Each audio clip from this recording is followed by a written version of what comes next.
هنكمل البركشن والاوسكالتيشن. الكارديو زيه زي اي سيستم، المفروض لما نيجي نقول اي اكزامينشن لاي سيستم بنقول انسبكشن، بالبيشن، وبركشن، واوسكالتيشن. المفروض ان احنا خلصنا الانسبكشن والبالبيشن، هنكمل البركشن والاوسكالتيشن.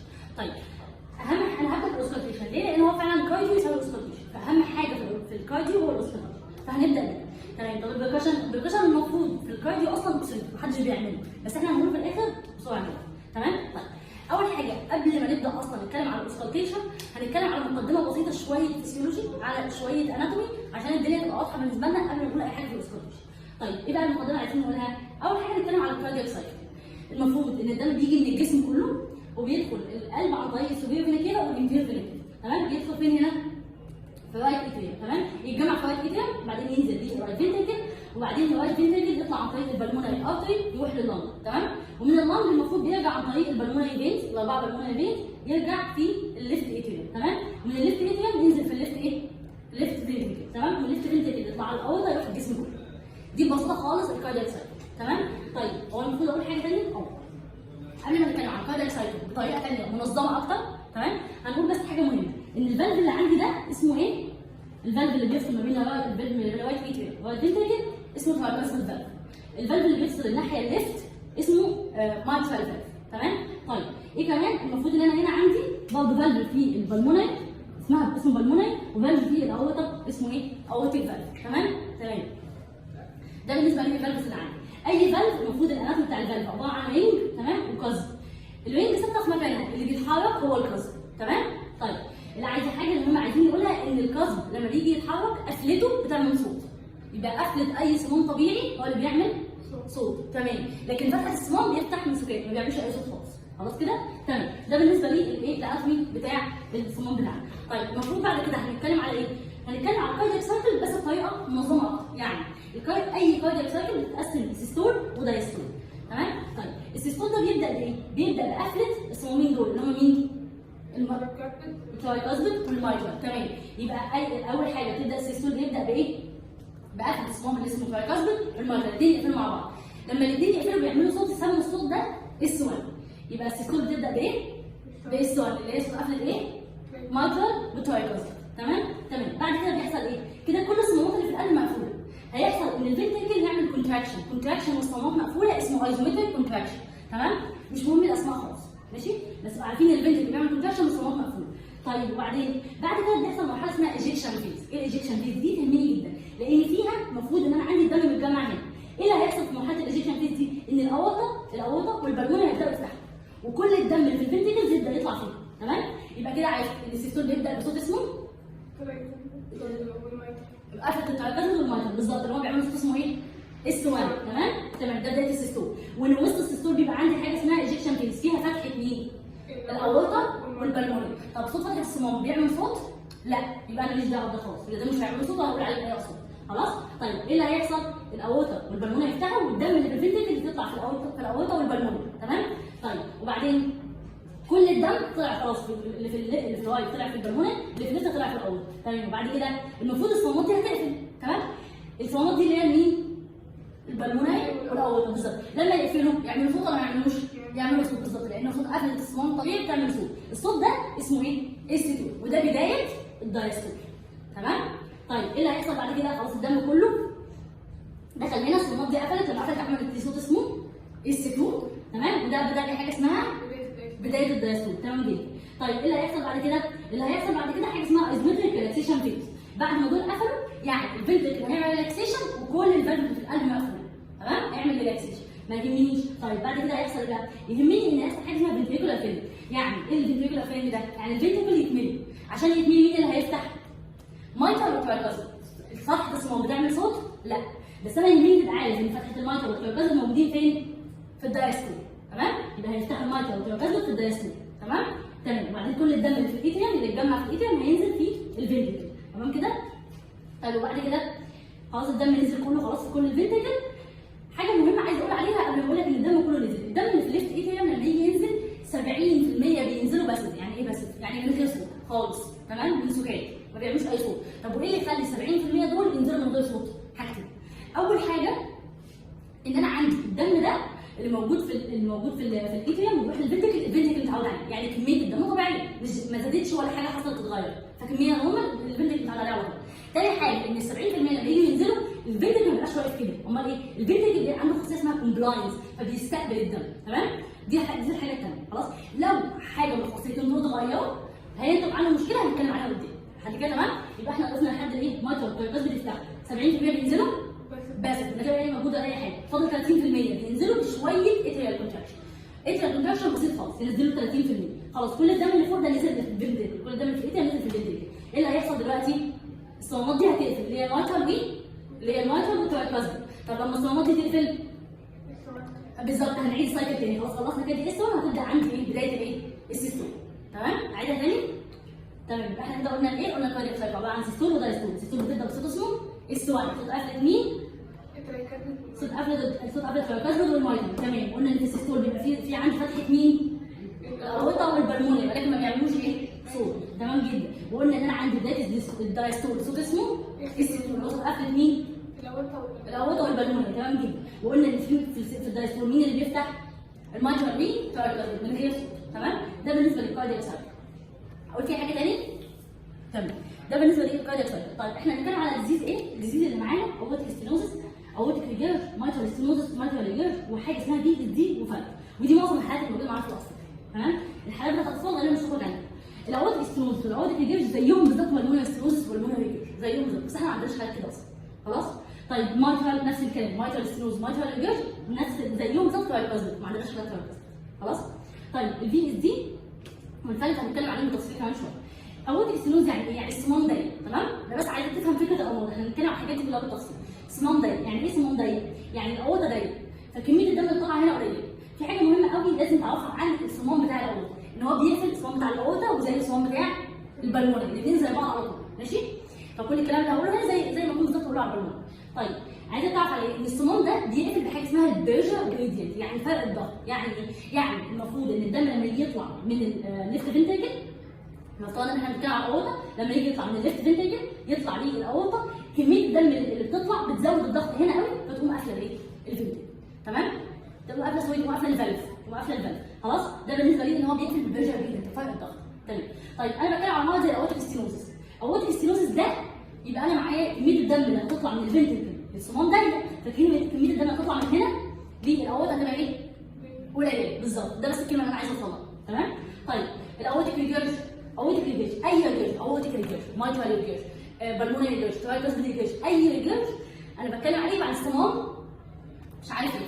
خلاص؟ فالدم في اي ريجيرج من اللي احنا هنتكلم عليهم دول، خلاص؟ الدم المفروض ان هو بينزل عادي. تمام؟ او مثلا في الاورطه الدم بيطلع عادي من الاورطه وبعدين يقفل، الصمام يجي يقفل ما بيقفلش، هيقوم الدم راجع تاني. خلاص؟ دي فكره اي ريجيرج. انا بتكلم على الديزيز من حيث الافكار. تمام؟ لسه هنتكلم تفصيل قدام. تمام؟ ده بالنسبه لي الامراض. طب الفي اس دي، الفي اس دي هو عباره عن ثقب. تمام؟ ثقب ما بين مين ومين؟ هو بيسموه ثقب في القلب ما بين الليفت فنتريكل والليفت اتريوم. خلاص؟ الدم هيمشي منين لفين؟ من الضغط الاعلى للضغط الاقل، فالدم هيمشي من الليفت فنتريكل للليفت اتريوم وقت السيستول. تمام؟ ده انا عايزك تعرف فكره الديزيز بس مش اكتر. طيب الفلت اسمه فلت تيتولوجي، عباره عن كام حاجه؟ 4. ايه هم الاربع حاجات؟ بالمونري ستينوز وفي اس دي ورايت فنتريكولار هايبرتروفي واوفر رايدنج اورتا. كاوسكالتيشن واكزامينيشن يهمني ايه؟ يهمني الفي اس دي والبالمونري ستينوز بس. خلاص؟ حتى الفي اس دي كمان شويه لما اجي اتكلم اقول لك هتعلق ازاي على حاله فلت، انت مش بتتكلم على الفي اس دي. ليه؟ ما بعتبرش اصلا الفي اس دي موجوده، لان معظم حالات الفلت بيكون الفي اس دي وايت. تمام؟ فبالتالي اصلا الصوت بتاعها انت مش تسمع منه عالي، وهنتكلم كمان شويه قدام المعنى فاهمينه. خلاص؟ يبقى دي الامراض اللي معانا، احنا عايزين بس نتكلم على فكره الامر. ده بالنسبه للانترودكشن بتاعنا. طيب هنيجي نرجع للموضوع ده، احنا بنتكلم على ايه؟ اوسكالتيت المرض. لما اقول لك اوسكالتيشن لازم تسالني سؤال، هسمع فين وهسمع فين.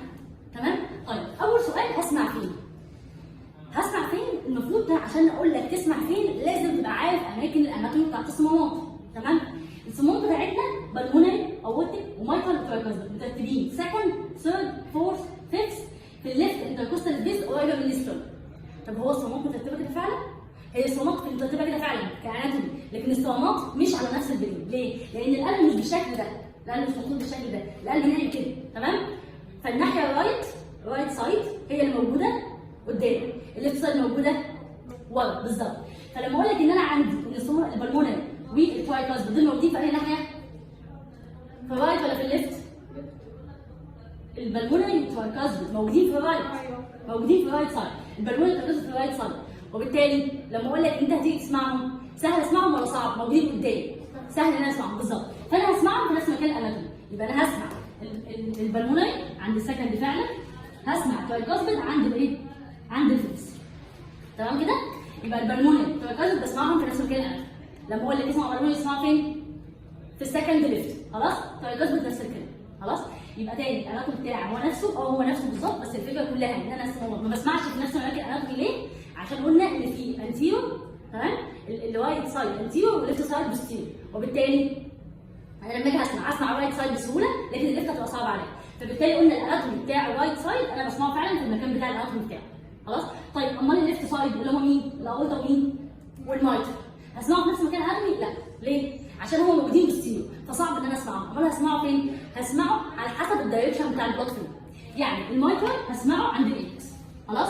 المايتر هسمعه عند الايبكس. تمام، طيب لما اكون عايز اسمع الاورطه هسمعه فين؟ الاورطه بسمعه في رايت سكند، الاورطه بسمعه فين؟ في رايت سكند سبيس. طيب الاورطه لما جم يحطوا يسمعوا الاورطه قال لك احنا هنسمعه في رايت سكند سبيس، جم يسمعوا المرض اللي اسمه اورتيك ستينوزس في رايت سكند سمعوه كويس جدا، تمام؟ جم يسمعوا الاورتيك ريجيرج لقوا ان هو صعب يتسمع في المكان ده، فقال لك خلاص احنا هنسمع الاورطه في مكانين، المكان الاولاني اللي هو رايت سكند ده يبقى اسمه A1، والمكان الاناتومي بتاعه اللي هو الليفت ثيرد ده هيبقى اسمه A2، خلاص؟ يبقى انا بسمع الاورطه في كام مكان؟ مكانين، A1 فين؟ رايت سكند، A2 فين؟ ليفت ثيرد، خلاص؟ ماشي كده؟ يبقى احنا عرفنا بنسمع فين؟ طيب فاضل اخر حاجه بسمعها هي الفي دي، الميمبر بتاع الفي دي بيتسمع فين؟ بيتسمع في الليفت باراسترنال لاين، كل الباراسترنال لاين ده انا بسمع فيه الفي دي، تمام؟ طيب يبقى انا كده لما اجي اسمع كل الكارديو همشي ازاي؟ همشي من الايبكس اللي هي المفروض كانت موجوده عند الليفت فيكس، خلاص؟ الايبكس موجوده عند الليفت فيكس ده في القدم، في الاطفال بيبقى موجوده عند الليفت فوق، تمام؟ طيب همشي من الايبكس ايا كان مكان الايبكس، من الايبكس وبعدين الترايكاسبيد، الايبكس موجوده في الايه؟ ميد كلافيكولار لاين، خلاص؟ فانا من الايبكس بعد كده الترايكاسبيد في الفيكس سبيس برضه ولكن في الايه؟ باراسترنال لاين، خلاص؟ اطلع اسمع مين؟ الاي 2 الاورطه اللي موجوده في الثيرد سبيس، بعد كده البلمونري في السكند سبيس، واخر حاجه انتهي بمين؟ بالرايت سكند اللي هو اي 1، ماشي؟ يبقى انا بسمع الهارت كله في شكل حرف ايه؟ زد، تمام؟ ده بالنسبه لي جزئيه اسمع فين. احنا جاوبنا على الاوسط اوسكالتيشن، هسمع فين. السؤال الثاني هسمع اي سماع في اي كارديو، وده اي كومنت، ده الكومنت اللي هتعمله لما تيجي تعمل ديترميشن على البيشنت. ايه بقى الكومنت؟ نورمال هارت ساوند، اديشنال ساوند، الحاجه الثالثه الميمو. هتديها لك كل ده؟ لا، هتديها على حاجتين اثنين، نورمال هارت ساوند والميمو بس. طب الاديشنال ساوند، الاديشنال ساوند تقريبا اصلا مش مكتوبه في كتاب الاطفال العملي بتاعهم، خلاص؟ ولكن انا هقولها ايه؟ سريعا عشان لو اتسالت فيها مثلا انت ما بتسمعهاش اصلا، ماشي؟ يعني انت اصلا ما بتعرفش تميز اصلا النورمال هارت ساوند والميمو، فاحنا بنتكلم على فكره ان مجرد بس تسمع النورمال هارت ساوند او تعرف النورمال ساوند بتاع كل ديزيز والميمو، تمام؟ طيب اول حاجه النورمال هارت ساوند، هو ايه النورمال هارت ساوند؟ اللي احنا قلناه قبل كده في السايكل اللي هم كانوا مين؟ اس 1 و اس 2، تمام كده؟ طيب انا عايزه اعرف يعني النورمال هارت ساوند اس 1 و اس 2. اول حاجه الفورميشن بيتكونوا من ايه؟ احنا قلنا ان الاس 1 ده عباره عن ايه؟ بالظبط، طبعا ثقافه المايتر والترايكاسبيد. طب واس 2؟ ثقافه البايبولي بالظبط من الاول. طيب بس كده؟ لا، الحقيقه ان لو كان صوت الهارت فعلا كده كان هيبقى الاثنين حاجه واحده، لكن صوت الهارت احنا عارفين في الفسيولوجي ان هو ايه؟ لب دب، مش دب دب او لب لب، صح؟ تمام. ليه بقى؟ لان اس 1 بيزيد على اس 2 ان هو مش بس صوت قفله الفالف، لا كمان في ماسكولار كومبوننت. ايه الماسكولار كومبوننت دي؟ صوت كونتراكشن بتاع الفنتريكل. عشان كده صوت اس 1 بقى اعلى او اقوى من صوت اس 2، خلاص؟ يبقى اس 1 عباره عن ايه؟ حاجتين، ماسكولار كومبوننت اللي هو الكونتراكشن بتاع الفنتريكل، والحاجه الثانيه صوت قفله الايه؟ الصمام بتاعتها، تمام؟ طيب اس 2 بيتكون ايه؟ قفله الصمام بس، خلاص؟ اللي هو الاوتر بالون، تمام كده؟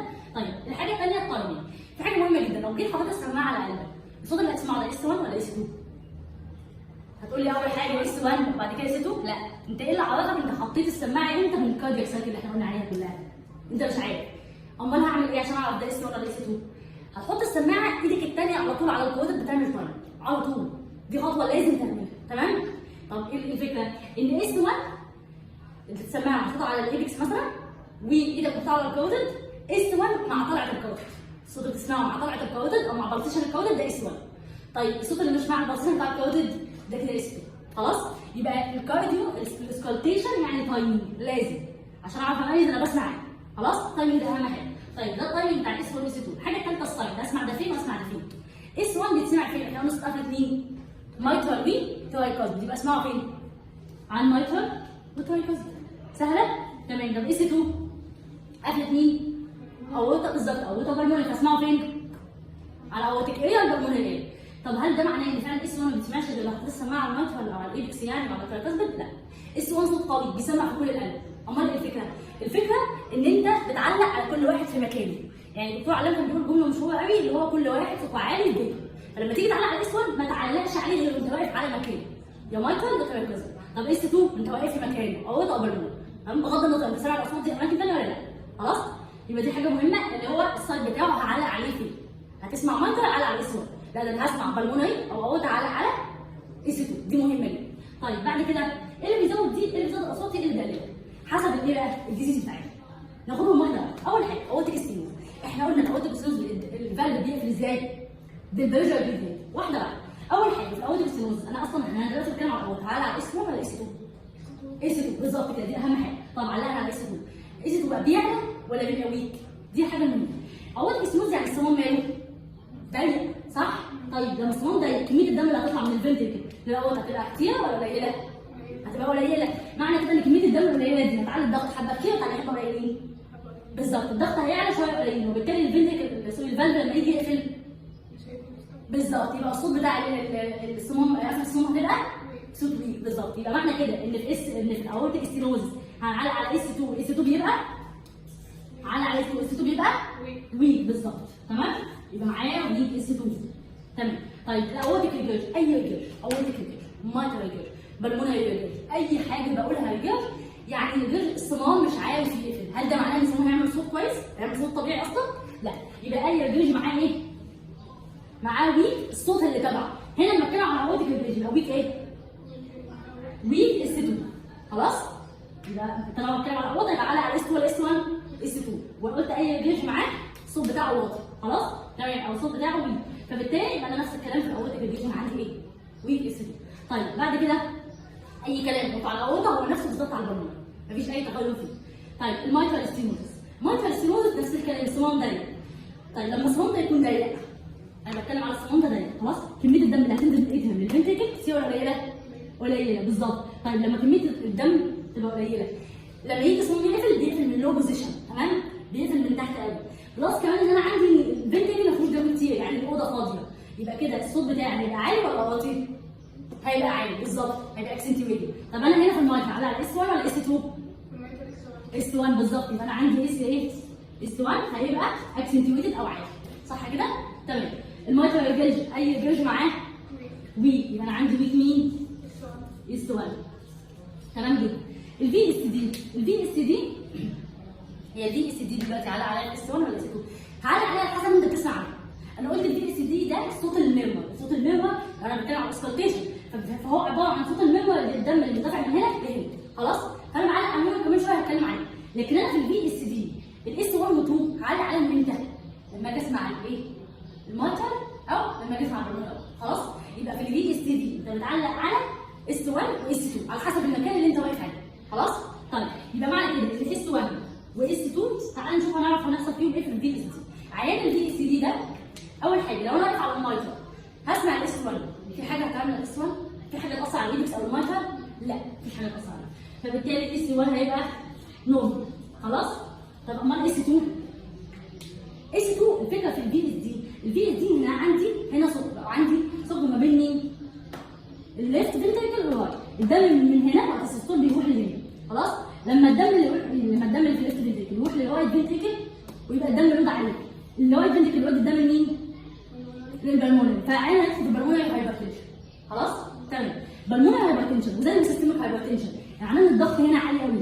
طب لما يكون الضغط عالي شويه دم صغيرين اصلا يطلعوا فالصمام يعمل ايه؟ بقول لك الضغط عالي وبيقول البريشر جريدينت اصلا. خلاص؟ الصمام يرزع. خلاص؟ فاي هايبرتنشن بالمونري هايبرتنشن زي السيستميك هايبرتنشن معاه ايه؟ الصوت بيبقى عالي. خلاص؟ فلما اقول لك ان انا عندي في الفي اس دي العيان ده عنده بالمونري هايبرتنشن يبقى معنى كده ان لما اجي اسمع على البالمونري او الاورطه لما اجي اسمع على البالمونري يعلي مين؟ اس 2 بالظبط. خلاص؟ يبقى احنا فهمنا حته الاصوات مع الفي اس دي هعلق على اس 1 او النورمال انا واقف على مين؟ على الايبكس او على المايترال يعني او على الترايكاسبيد. طب اس 1 اس 2 سوري هعلق عليه لما اروح على البالمونري خلاص، او الاس 2 عالي علشان عندي ايه؟ بالمونري هايبرتنشن. تمام؟ اخر حاجه الفرق قلنا الفي اس دي وايد واحنا كاننا مش موجود. يهمني الفي اس دي العيان عنده ايه؟ بالمونري ستينوزس. قلنا البالمونري ستينوزس ده زي مين؟ الاورتيك ستينوزس. فلما اجي اول حاجه على اس 1 ولا اس 2؟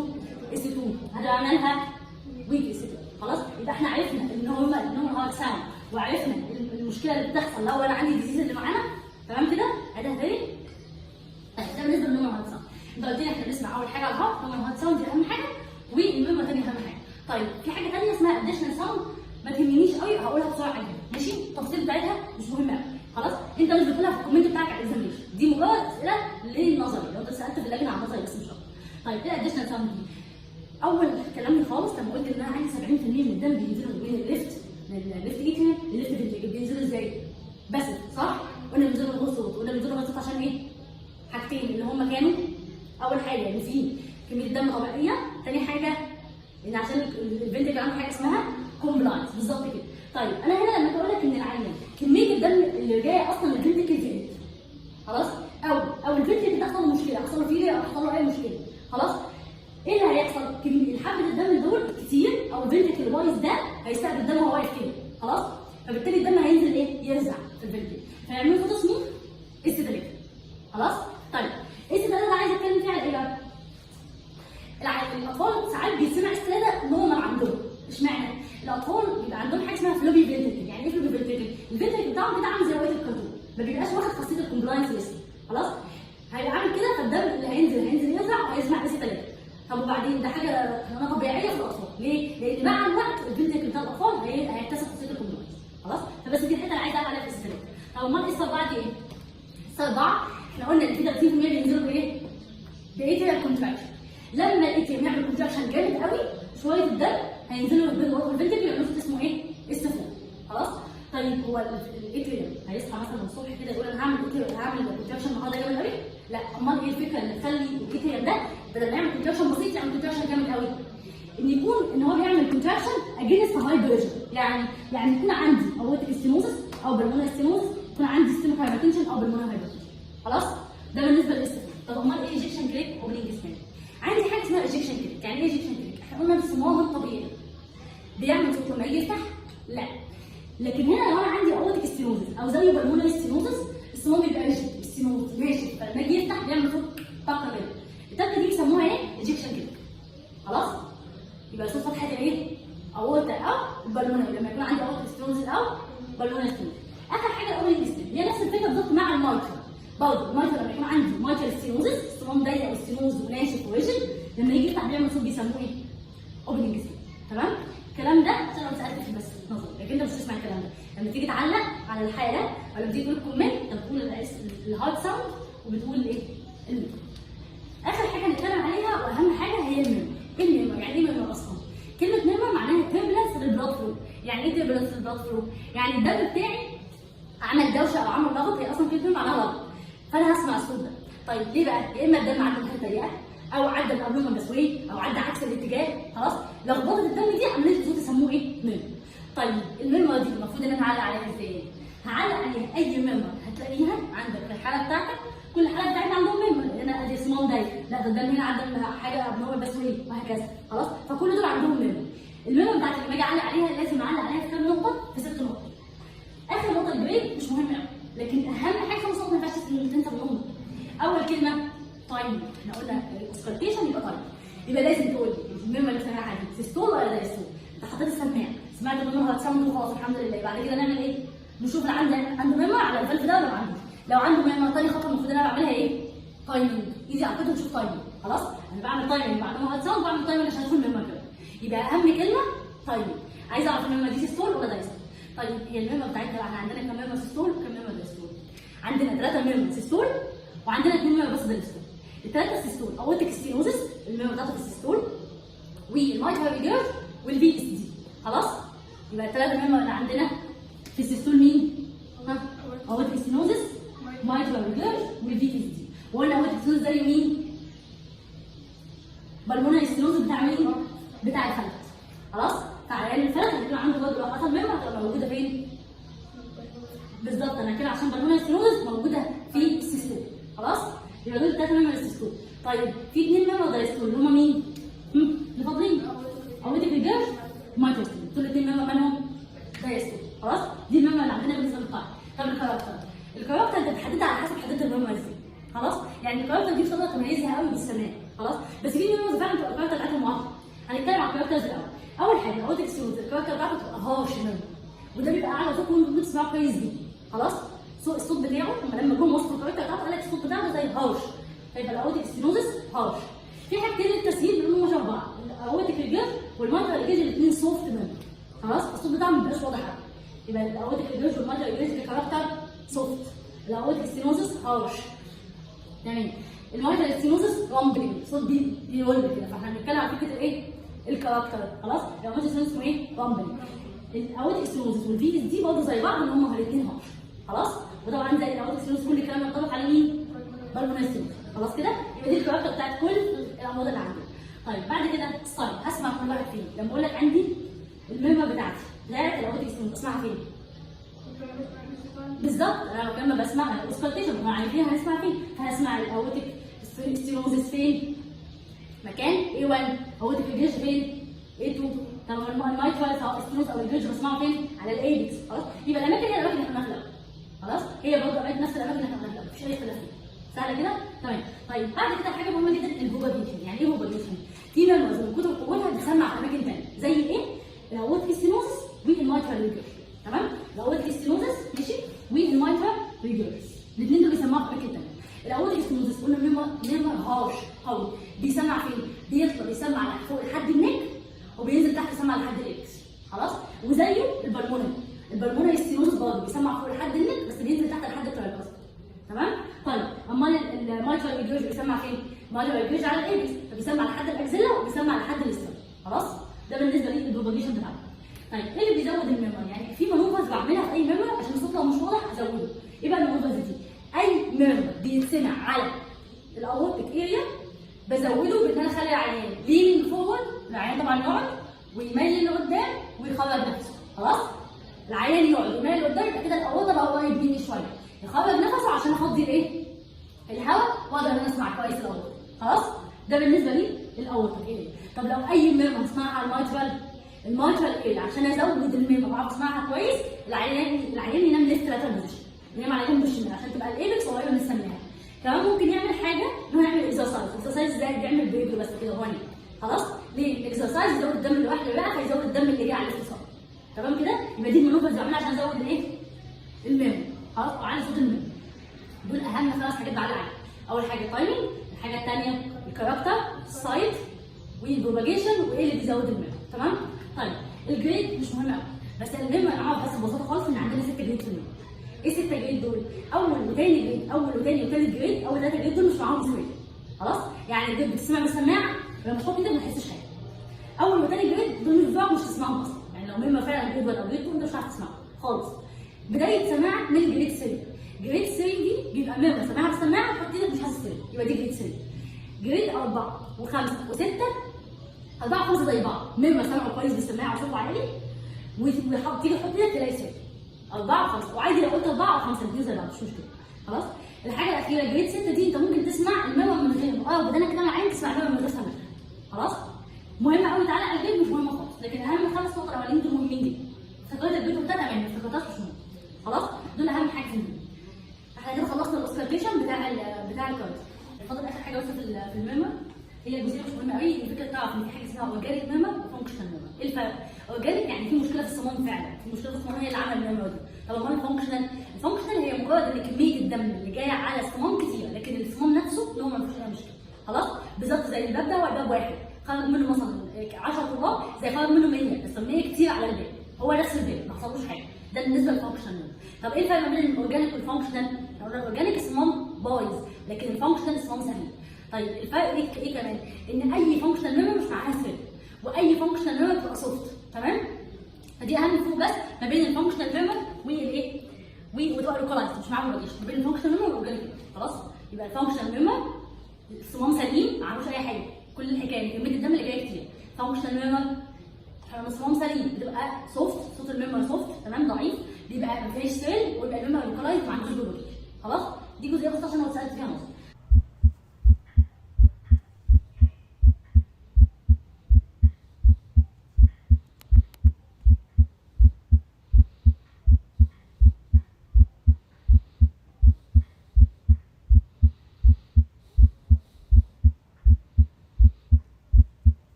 طيب اخر حاجه فضلنا وهي جزئيه عندنا بسرعه، احنا قلنا البركشن المفروض اوبسليت ما بيتسالش، بس احنا هنقول بسرعه. البركشن زي اي بركشن خدتوه في الابدن قبل كده. الرولز بتاعته هي واحده، بتضرب من الميدل فالنكس، بتضرب سوري الميدل فينجر على الميدل فالنكس بتاعت الميدل فينجر في الايد الثانيه، تمام؟ طيب وبعدين بمشي القاعده واحده، بمشي من الريزونانس للضم. طيب هنا في الهارت البركشن بتاعي بيبقى كله هيفي بركشن ما عدا حاجه بس في الاخر هنقولها، البير اريا لايت بركشن، تمام؟ يبقى كل الهارت هيفي ما عدا البير اريا لايت بركشن، خلاص؟ طيب لما نيجي نعمل بركشن انت هتربط خطتين وتشيل عشان ما تعملش امبيرمنت للنوت، خلاص؟ ده بالنسبه لي الرولز السريعه كده بتاعت البركشن، والبركشن عادي جدا زي اللي خدتوه في الابل مفيش اي اختلاف. اول حاجه اللي بادئ البركشن او التايدال بركشن نفس البطنه بالظبط مفيش اي اختلاف خالص. هنبدا اول حاجه نشوف انجل اوف ليوس، تمام؟ وبعدين قدامها يا اما سكند اب يا اما سكند سبيس، خلاص؟ هنحط ايدينا، تمام؟ ونبدا نعمل بركشن، خطتين ونشيل ايدينا نفس الكلام، سكند ننزل ثيرد، تمام؟ فورث كل ده ريزونانس اهو. في الفيفث لقيت ضل، قول للعيان خد نفس وايه؟ خد نفس واكتمه، بعدين خبطت تاني لقيت ايه؟ الضلنس اتحول ليه ريزونانس، معناها ده بقى البودا بتاع الليفل. ده اول حاجه بتاعت البركشن. تاني حاجه في البركشن الوايت بودا الوايت بودا بتاع الهارت. الوايت بودا بتاع الهارت انا دلوقتي في السبيس الخامس هطلع السبيس فوقيه واعوج ايدي عشان تبقى بارل للمكان اللي انا ماشيه، خلاص؟ وابدا من الميد كلافيكولار لاين لحد الاستيرن واخبط وانا ماشيه الميد كلافيكولار لاين لحد ما اوصل للاستيرن. الطبيعي انا في الوايت بودا الطبيعي ان يكون كل المنطقه دي ريزونانت، تمام؟ طب لو لقيتها ضل معناها ان حصل رايت اتريال دايليتيشن، خلاص؟ تمام؟ بعد كده خلصنا وايت بودا، نيجي على الاورتيك اريا اللي هي فين؟ في الرايت سكند سبيس. هطلع رايت سكند وحدود اللي كنا محددينه عادي في السبيس ده، ايدي برضه كده بقى البودا اللي هجيبه همشي من الايه؟ برضه من الميد كلافيكولار لحد الاستيرن. المفروض برضه كل المنطقه دي تكون ريزونانت. طيب لو لقيت المنطقه دي فيها ضلمس معناها اورتيك دايليتيشن او سيستمك هايبرتنشن او اورتيك انيميزم، خلاص؟ ده بالنسبه للاول.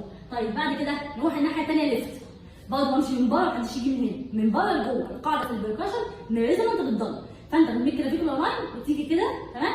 وهتفضل تمشي برضه نفس الكلام لحد الاسترن. في البالونه ايه انا مسموح لي يكون عندي شويه ضلمس 1.5 سم من الاسترن، خلاص؟ لو لقيت ان الضلمس زاد اعلى من كده وبقى كل الاريا دي كلها ضلم، معناها ايه؟ معناها بالمونري هايبرتنشن او بالمونري دايليتيشن، تمام؟ طيب ده البالمونري اريا. الحاجه اللي بعد كده هننزل احنا خلاص السكند ننزل في الثيرد. انا بقولها بالترتيب ليه؟ بقولها كده ليه؟ عشان تبقى ماشيه بالترتيب اللي هو السكند الثيرد وهقول الفورث والفيفث. لكن الويست ده ما بيتعملش في الطبيعي، الويست ده ما بيتعملش غير لو اتطلب منك الدكتور انك تعمل الويست، خلاص؟ يبقى ننزل في الثيرد سبيس نفس الكلام، بعمل حاجه اسمها الويست بتاع الهارت. همشي برضه من الميد كلافيكولار لاين لحد الاسترن. مسموح لي ان يكون عندي ضلمس واحد فين؟ الضلمس ده معناها ليفت اتريال دايليتيشن، تمام؟ ده الثيرد. ننزل على الفورث والفيفث. الفورث والفيفث اسمهم بير اريا اوف هارت، دول اللي هنعمل فيهم بركشن ازاي؟ هيفي ولا لايت؟ لايت بالظبط. احنا قلنا كل الهارت هيفي ما عدا البير اريا لايت. البير اريا اما انت هتيجي ايدك بالعرض وتعمل بير اريا في السبيس الرابع او السبيس الخامس او هتمشيها بالطول عادي. مهم جدا تعرف الاناتومي بتاع البير اريا. ايه الاناتومي بتاع البير اريا؟ البير اريا احنا قلنا في الايه؟ في الليفت فيفث وفورث، في الليفت سوري فورث وفيفث انتركوستال سبيس. منين لفين؟ من الباسترنال لاين لحد الاسترنال. الخط اللي هو ما بين الميد كلافيكولار والاسترنال ولحد الاسترنال، خلاص؟ والبير اريا كمان هتعدي لك موضوع في الشيست، خلاص؟ يبقى الاناتومي بتاع البير اريا مهم عشان ممكن يصير نظر من غير ما تعملها اساسا. تعملها بركشن. منين لفين تاني؟